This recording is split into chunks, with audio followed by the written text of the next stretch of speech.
Have you ever felt the crushing weight of your own existence?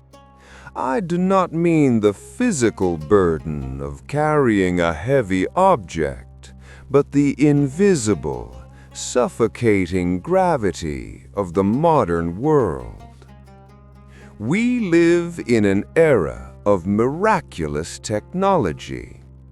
We carry the sum of human knowledge in our pockets. We can send our voices across oceans in milliseconds. And yet, if we are truly honest, in the quiet moments before sleep, most of us feel heavier than ever before.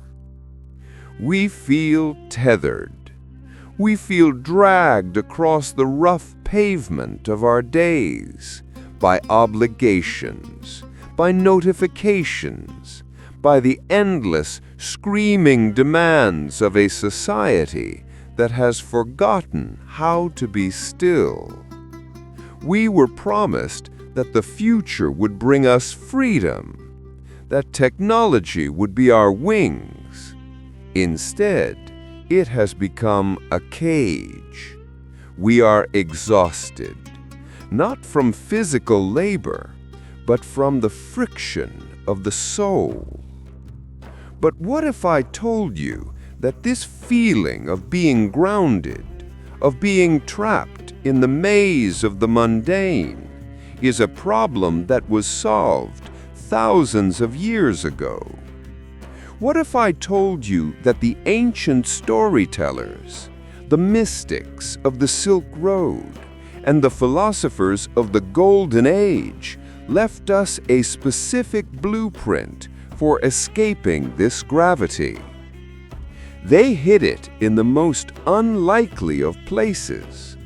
They did not bury it in a tomb, nor did they carve it into a temple wall.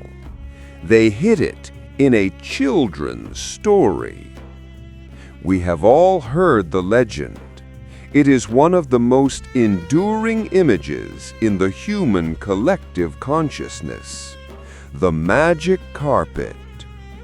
To the modern mind, this is nothing more than a whimsical fantasy, a rug that flies, a genie that sings, a boy who finds adventure.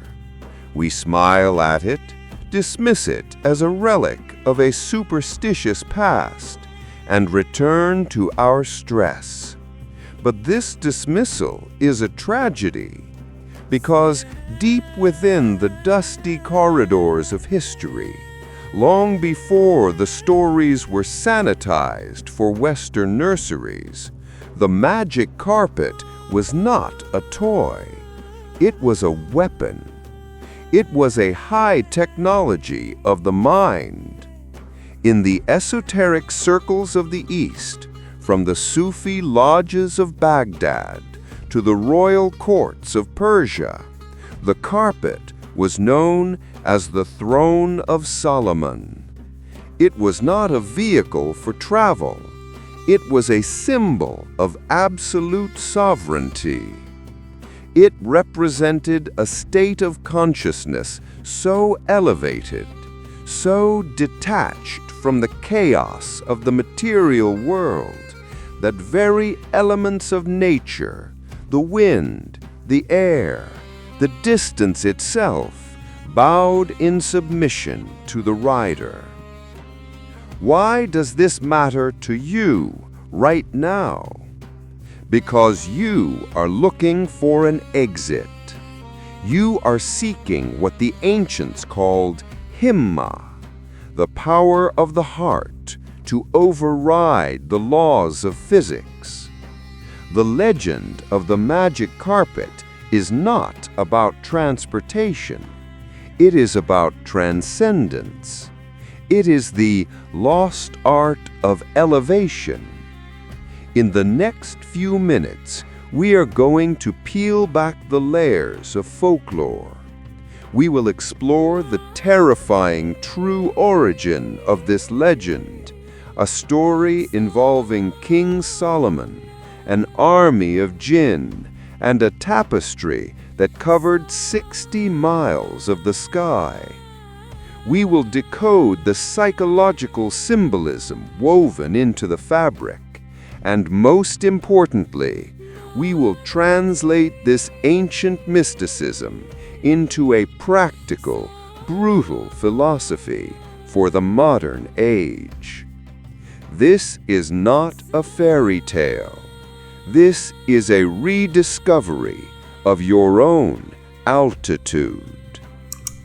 To understand the carpet, we must first journey back to the source of the wind. We must travel beyond the bazaars of Baghdad, beyond the tales of thieves and lamps, to an era where kings were also prophets, and where the boundaries between the physical and the spiritual were porous. We arrive at the foot of the throne of King Solomon, or Sulayman, as he is known in the Quranic and Islamic traditions. It is here, in the ancient texts, that the legend of the flying carpet finds its genesis. But this was no modest rug woven for a parlor. The scholars and chroniclers, drawing from Jewish Midrash and Islamic Qisas al-Anbiya, describe a manifestation of sovereignty so vast it defies modern comprehension. It was said to be a carpet of green silk, interwoven with gold, stretching 60 miles in length and 60 miles in width. Upon this colossal tapestry stood the king's entire court, his soldiers on the left, the Jinn, spirits, on the right, and the birds of the air forming a canopy above them to shield them from the scorching sun. This was not merely a mode of transport. It was a floating city, a mobile dominion. But notice the mechanism of this flight. The carpet did not have an engine. It did not have wings. It moved because the wind itself had been subjugated to Solomon's will. The scriptures tell us that the wind, that chaotic, invisible, uncontrollable force of nature, became soft and pliant at his command. In the golden age of the East, scholars like Ibn Arabi viewed this not just as a historical miracle, but as a profound allegory. In the lexicon of the mystics, the wind is often associated with the ruh, or spirit, or the volatile nature of the human mind, our thoughts that flit about like a hurricane, destructive and aimless. To the ancients, Solomon represented the perfected intellect. Because he had achieved absolute mastery over his own internal chaos, the external elements bowed to him. The carpet, representing the material world, the earth element, could only rise when the wind, the spirit element, was disciplined. However, as centuries bled into millennia, the high esoteric wisdom of the Solomonic court began to fragment. As the stories traveled from the royal courts to the marketplaces, the massive, city-sized throne was shrunk down. It became the personal accessory of Prince Ahmed in the later additions to the Arabian Nights. It shifted from a symbol of divine governance to a tool for adventure. Yet a darker side to this legend remains in the ancient commentaries. It is whispered that when Solomon's pride once swelled for a mere fraction of a second, the carpet lurched, nearly throwing the court to their deaths. The wind knew. The wind reacted. This suggests a terrifying reality. The carpet is not a passive object. It is a mirror of the rider's soul. Let us descend from the high throne of Solomon to a story that acts as a diagnostic tool for the human condition. The tale of Prince Ahmed. The legend goes that the Sultan of the Indies challenged his 3 sons to find the most singular, wondrous object in the world, while his brothers sought the grand and the glittering, a spyglass that reveals the unseen, an apple that cured all ills. Prince Ahmed found himself in the dusty, chaotic bazaar of Bisnagar. There, he encountered a crier selling a modest, unassuming prayer rug. It was not encrusted with jewels. It was painful in its ordinary nature. Yet the price was 30 purses of gold. When the prince asked why, the crier replied with the sentence that unlocks the mystery. "This rug, my prince, does not merely cover the floor. To the one who sits upon it and commands it with his will, it transports him instantly to the place where his heart dwells." Ahmed paid the price, while his brothers brought back objects that manipulated the physical world. Ahmed brought back the tool that transcended space entirely. Let us strip away the fairy tale veneer. The carpet is a metaphor for the human narrative. Consider your own life. You are constantly weaving a tapestry beneath your feet. This tapestry is composed of your beliefs, your traumas, and your expectations. For the vast majority, their carpet is heavy. It is woven with threads of "I cannot," "I am trapped," and "the world is hostile." Because the weave is heavy, it lies flat against the earth. When your carpet is flat on the ground, you feel every imperfection of the terrain. You feel the friction of the rocks, the heat of the sand. This is the state of the reactive mind. You are a victim of your geography. If the market crashes, you crash. If a conflict arises, you are bruised. But the magic carpet of Prince Ahmed represents the sovereign mind.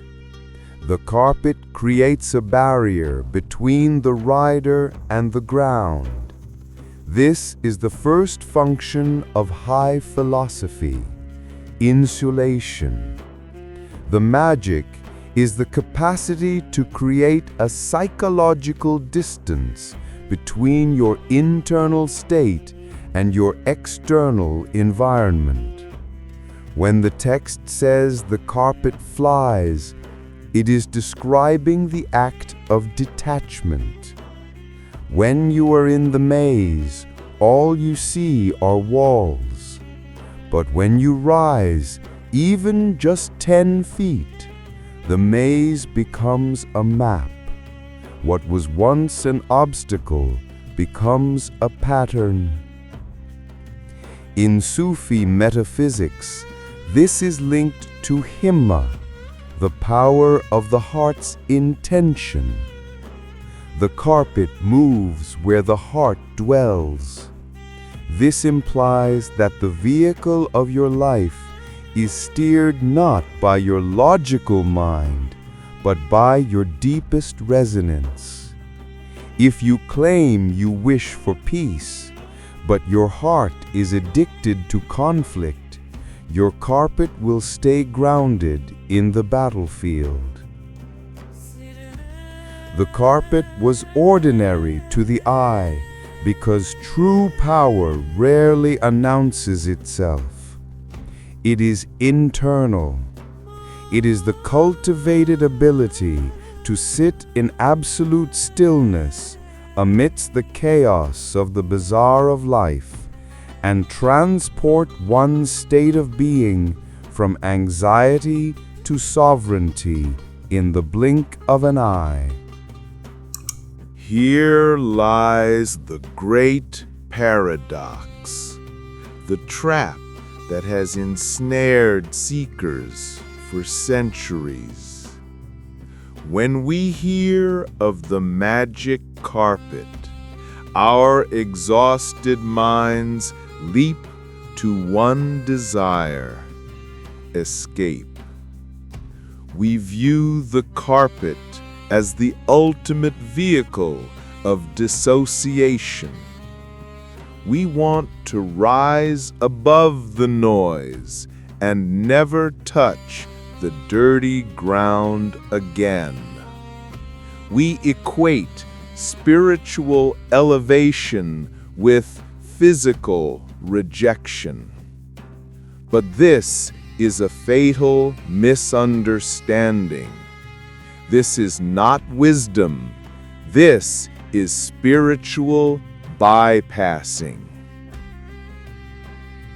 If you examine the Solomonic texts, a counterintuitive truth emerges. The magic carpet was not used to flee the world. It was used to govern it. Solomon did not fly to the moon to meditate. He flew over his territories to inspect, to adjudicate, and to ensure justice. He used the altitude to gain a strategic overview of the battlefield, not to desert the war. The hidden truth lies in the weave.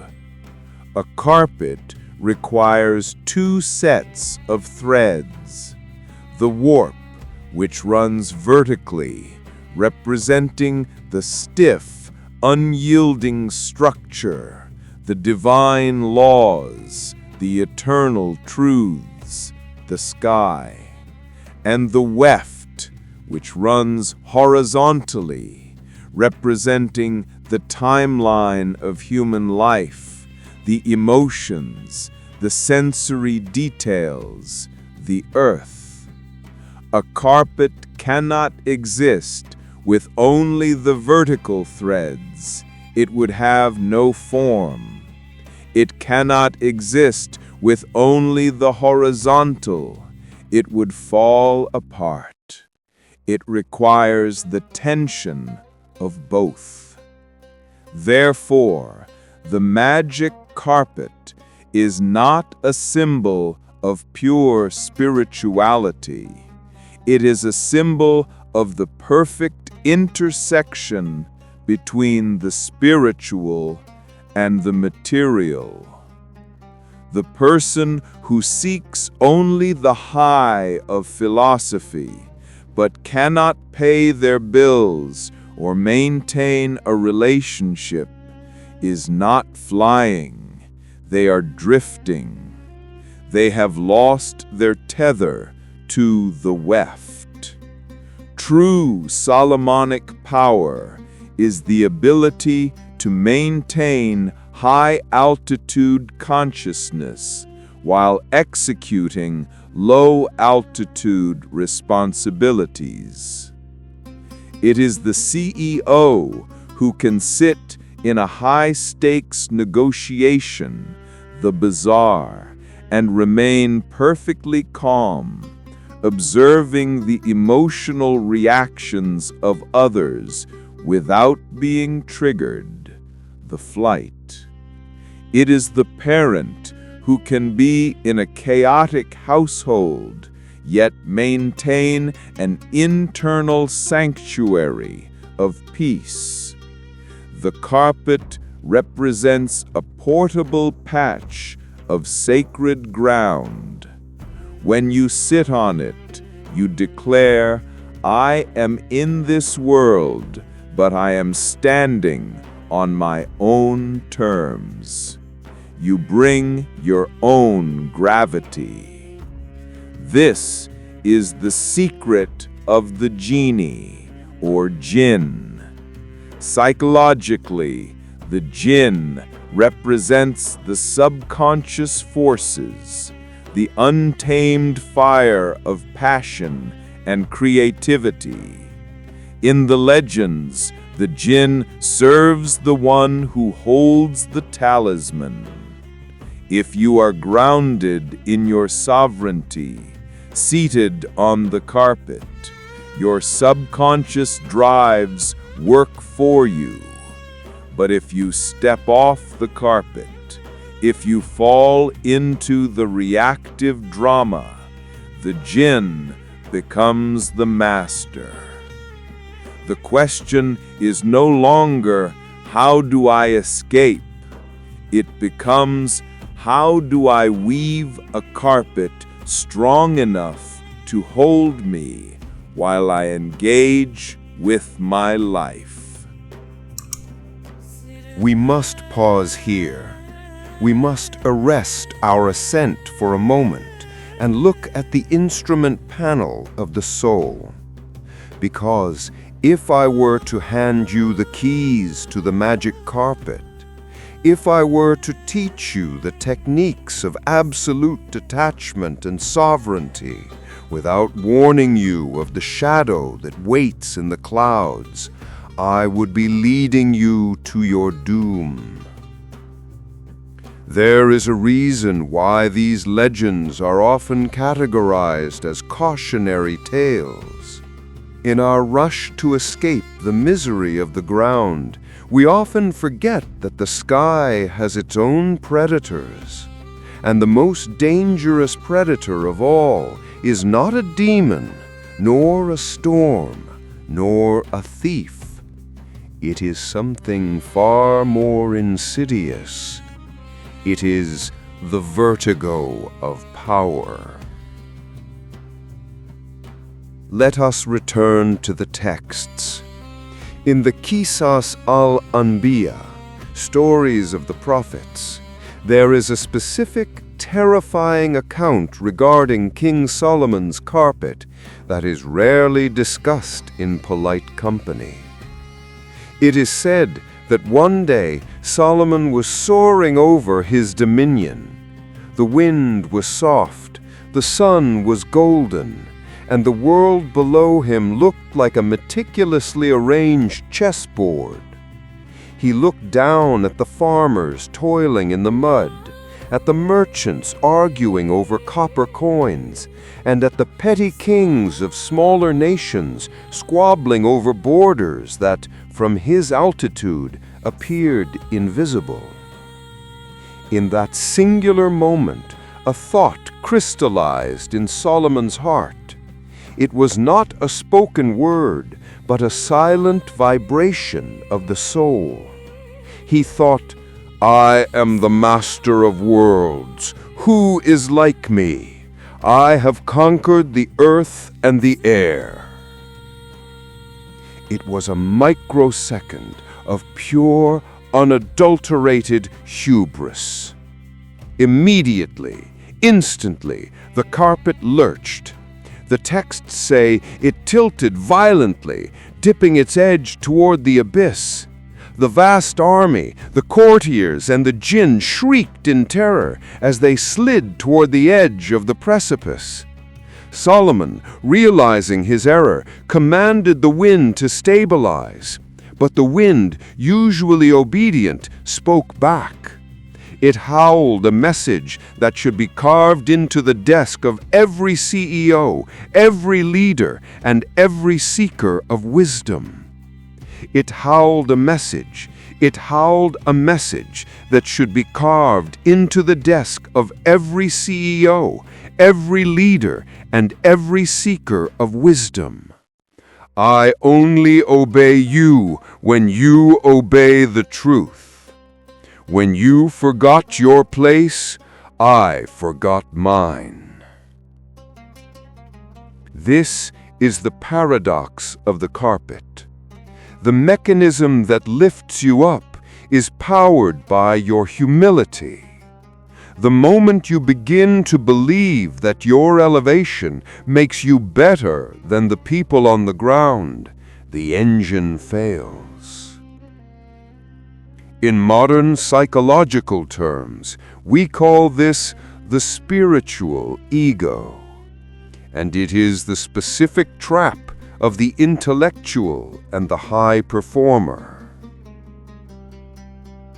When you begin to practice the art of the carpet, when you learn to detach from the drama, when you stop reacting to the petty insults that trigger everyone else, when you gain control over your emotions, you will inevitably feel a surge of power. You will look around at your colleagues, your family, or society, and you will see them running in circles like frightened mice. You will see them addicted to outrage, enslaved by their phones, and trapped in loops of suffering that you have stepped out of. And then the whisper comes, the seduction. You start to view them as NPCs or sleepers. You begin to feel the cold, sneering superiority. You think, I am awake, they are sheep. This is the moment the carpet tilts. This arrogance is not sovereignty. It is a defense mechanism. It is your insecurities wearing the mask of enlightenment. The true danger of flying high is not that you will fall, but that you will become untouchable in the worst way, cold, distant, and lacking in compassion.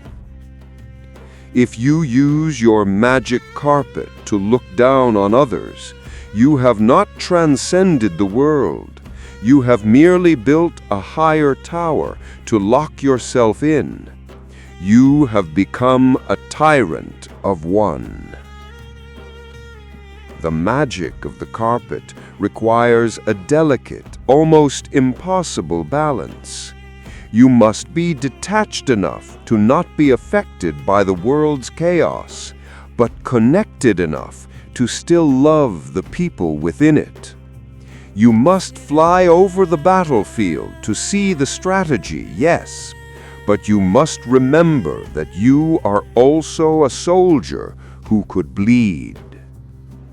The wind of the intellect is volatile. It respects only one thing: service. Solomon's throne was restored only when he remembered that his power was a loan from the divine, given to him to serve the realm, not to glorify his own reflection. So, as you weave your carpet, you must weave a thread of black wool into the design, a thread of reminder. a reminder that altitude does not equal value.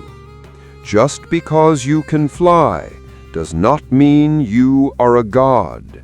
It just means you have a better view. And with a better view comes the responsibility to guide, not the license to judge. But let us assume you navigate this trap. Let us assume you keep your ego in check. You rise and detach and attain the sovereignty you desire. You are now flying stable and true. Then you will encounter the second great barrier. It is a barrier not of the mind, but of the heart. It is the atmospheric condition of the upper air. It is cold up there, and it is very, very quiet. We must now speak of the price. In every bazaar, in every deal made with a genie, there is a cost. The magic carpet is no exception. The price of flight is solitude. There is a brutal law of physics that applies as much to the soul as it does to the atmosphere. As altitude increases, population density decreases. When you are on the ground, life is crowded. It is warm. It is friction heavy. You are surrounded by people, friends, family, co-workers who are all vibrating at a specific frequency. This is the frequency of the shared narrative. It is the collective complaining about the weather, the mutual gossiping about celebrities, the bonding over shared miseries and small addictions. It is the crab bucket, yes, but it is a comfortable bucket. There is safety in the herd. But you have decided to weave the carpet. You have decided to pursue excellence, emotional control, and strategic vision. You have decided to stop complaining and start building. And as you pull the lever and your carpet begins to rise, even just a few feet off the ground, you will notice something heartbreaking. The distance grows. At first, you will try to bring your friends with you. You will say, look at this view. Look at how petty these problems are. Come up here with me. You will try to pull them onto the carpet, but they will not come.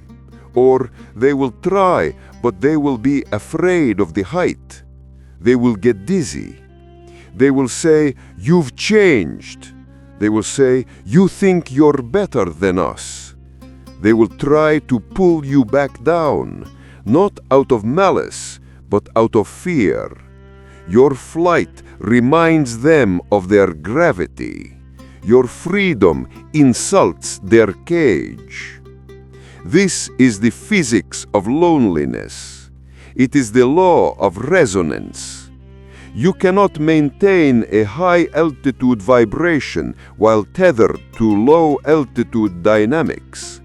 Eventually, the rope snaps. People will fall out of your life. Friends you have known for decades will suddenly feel like strangers.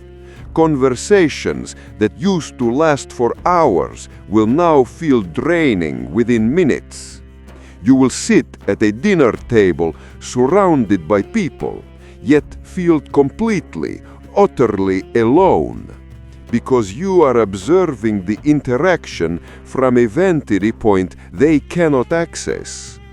This is the dark night of the high flyer.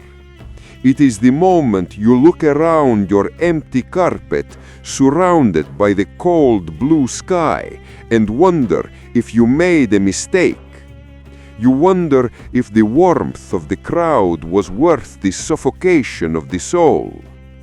But here is the secret that the master storytellers keep for the initiated. There is a difference between loneliness and solitude. Loneliness is the pain of being alone. It is a craving for the noise of the other. It is a sign that you are empty and need the world to fill you up. Solitude is the glory of being alone. It is the state of being full. It is the realization that the silence up here is not empty. It is pregnant with possibility. The magic carpet requires you to become comfortable with the silence. It demands that you become your own best company. In the ancient myths, the king is often depicted sitting alone on his throne. This is not a tragedy, it is a necessity. To rule your life, you must be able to sit in the center of the room in total silence and feel no need to reach for a distraction. This phase, the shedding of the old crowd, is not a punishment. It is a filter. The universe is clearing the space around you. It is removing the people who weigh down your weave so that new figures can enter. And they will enter, but they can only meet you at the altitude you are maintaining. There are other riders up there. There are other carpets floating in the upper currents, other sovereigns, other builders, other thinkers. But you will never meet them if you keep diving back down to the ground to please the crowd. You have to stay up there long enough for your eyes to adjust to the light and for your signal to reach the others who are flying. So do not grieve the loss of the crowd. Do not grieve the fading of the noise. The physics of loneliness is simply the admission price for the brotherhood of the sky. Accept the cold. Accept the silence. Wrap your cloak tighter around your shoulders. The view is worth it. And trust me, you are not as alone as you think. You have simply moved to a neighborhood with fewer residents, but much higher quality neighbors. Now that we understand the dangers, the trap of the ego, and the price of solitude, we are finally ready to land this vessel. We are ready to weave the final threads of practice. We arrive now at the anvil. Philosophy without application is merely intellectual vanity. You do not find the magic carpet. You must weave it.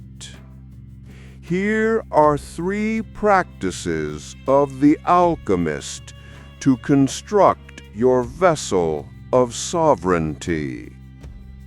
1. The morning ascension, the strategic hover. Most people begin their day by descending into the mud. They open their eyes and reach for the phone, the portal to the bazaar.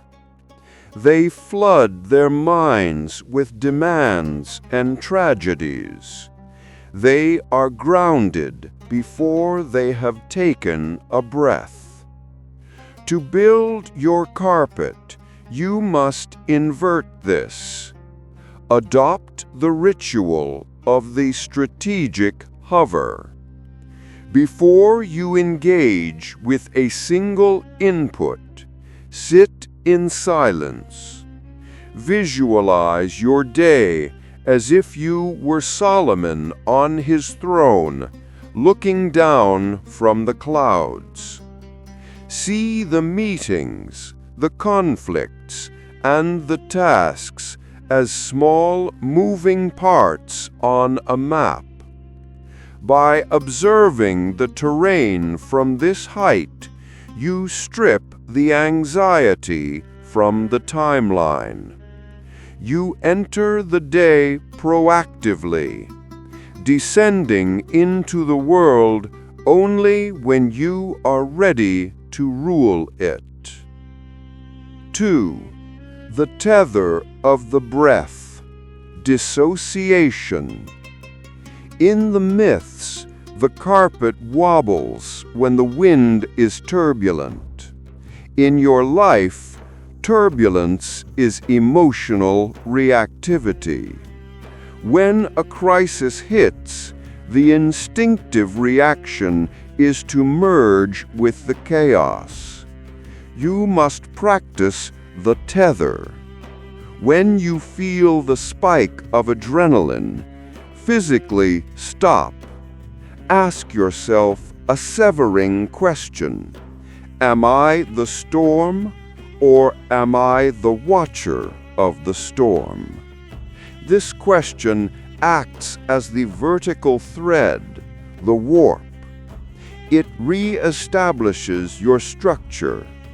You create that crucial inch of space between you and the event. You remain on the carpet. The event remains on the ground. 3. The portable sanctuary, sensory sovereignty. The carpet creates a barrier between you and the rough earth. You must curate your inputs. Ancient kings surrounded themselves with geometry and silence to maintain their state of mind. Audit your environment. If you constantly consume aggressive noise, petty gossip, or work in squalor, your carpet will fray. Create a portable sanctuary, whether it is noise-canceling headphones, a specific playlist that triggers flow, or a refusal to engage in circular arguments. By protecting your inputs, you protect your altitude. These are aggressive acts of will. They are the assertion that while you walk in the bazaar, you belong to the sky. We have traveled far, from the courts of Sulayman to the architecture of your own mind. We have learned that the magic carpet is not a fairy tale of escape. It is an ancient blueprint for sovereignty. It is the realization that you do not need to change the entire world to find peace. You only need to change the platform from which you view it. The world will always be a noisy marketplace. There will always be thieves, merchants, noise, and heat. That is the nature of the earth. But you are not the marketplace. You are the traveler passing through it. The weave of your life is entirely within your hands. You have the power to tighten the threads. You have the power to summon the wind of the intellect. You have the power to hover. To live with this mindset is to accept a profound responsibility. It means you can no longer blame the terrain for your stumbling. If you are dragging along the ground, it is because you have forgotten how to fly. The air is thinner up here. The crowd is smaller, but the view is clear. When you rise above the maze, you see the path that was hidden from you on the ground. You see that the obstacles were merely shadows, and the walls were merely lessons. You see that you were never truly trapped. You were simply flying too low. So, tonight, when the noise of the world tries to pull you down into the dirt, remember the prince in the bazaar. Remember the humble prayer rug that cost a king's ransom. Do not engage with the chaos. Elevate. If you seek more maps to navigate the labyrinth of life, and if you wish to uncover more keys hidden in the lost archives, you know what must be done. The library is vast, and the candles are lit. Subscribe. Join us. And until we meet again under the starlight, fly high.